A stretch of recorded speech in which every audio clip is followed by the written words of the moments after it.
Again, in the Psalter Hymnal, page, it's actually 2 pages, 18 and 19, we're reading a hymn based on Psalm 10. So if you want to look that up, you can. And it's called, "O Why So Far Removed, O Lord?" It's written by James Walch in 1860.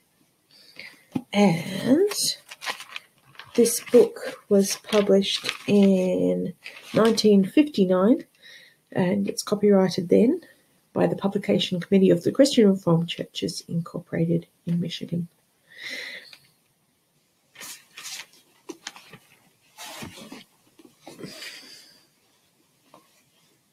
O why so far removed, O Lord, and why so distant be? Why hidest thou thy face from us in our anxiety?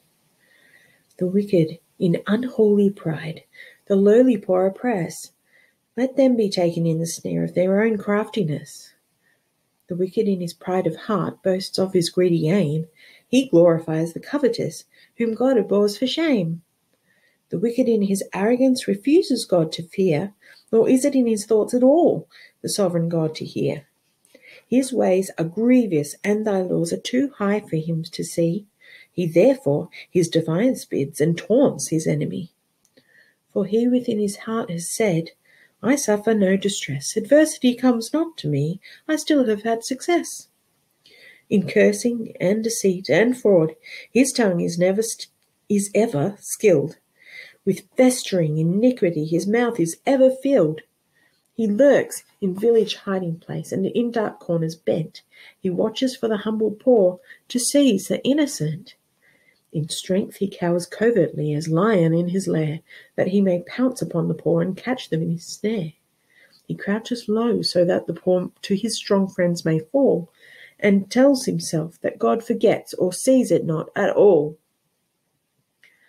Arise, O Lord, and lift thy hand, the poor in memory keep. How can the wicked blaspheme God and say he is asleep? For surely thou dost see, O Lord, dost see the sin and spite, and when the helpless look to thee, thou dost their wrong requite. Break thou the force of evil men, befriend the fatherless, trace out the wicked everywhere, uproot their wickedness.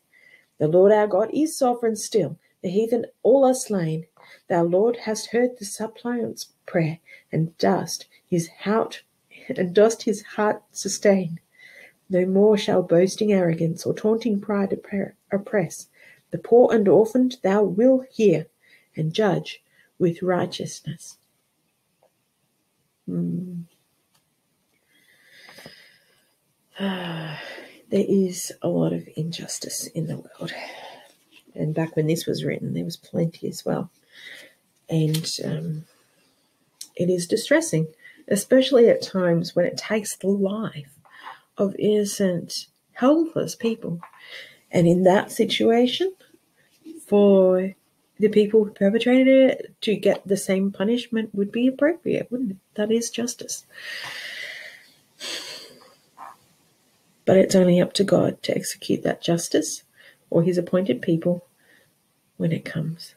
But I look forward to the Lord's justice, not because of liking evil done, I don't, but because he alone can see everything clearly and know the perfect punishment to fit the crime and do it rightly and purely. So let's wait for his justice. He's not neglecting, he's not hearing us. He will bring justice to people in the time. Till then, trust his character. His great, great, loving character. And he will be with you, comfort you, even in the distress of it all. So shall it be.